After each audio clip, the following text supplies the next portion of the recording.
in Wagner, never say one time Jesus died the second death. Okay? He didn't die. He died for us. But his eternal sacrifice, brothers and sisters, his eternal sacrifice was not his human death. Did you know that? What was he did sacrifice something for eternity for us, but what was it? He took on humanity for eternity. So what did he surrender for eternity? His likeness to God. That would be a general way to say it. I'm looking for something a little bit more specific.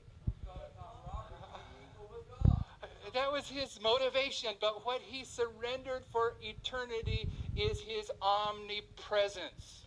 He could no longer be everywhere at once because he chose to be our brother and take our human existence for eternity. So Jesus made an eternal sacrifice for us, but when did he do it?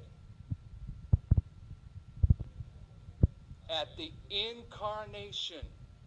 At the incarnation, he surrendered his omnipresence and took upon him a human existence, which could die the death of the cross to meet that requirement, but it was not an eternal death. It wasn't the second death, it was death. But don't ever doubt that Jesus didn't make an eternal sacrifice, because at the incarnation, he surrendered one of the three primary characteristics of being God. He's still all-knowing. He's still all-powerful.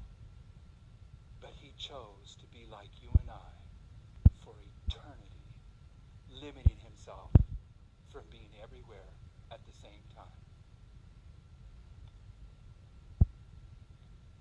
You ought to read what Sister White says about the incarnation. She says it was painful, but there is where the eternal sacrifice took place. And I don't know what got me on this tangent off of Daniel 1, but we're done here. We'll come back to Daniel 1 and carry on in Daniel 2 through 6 tomorrow, Lord willing.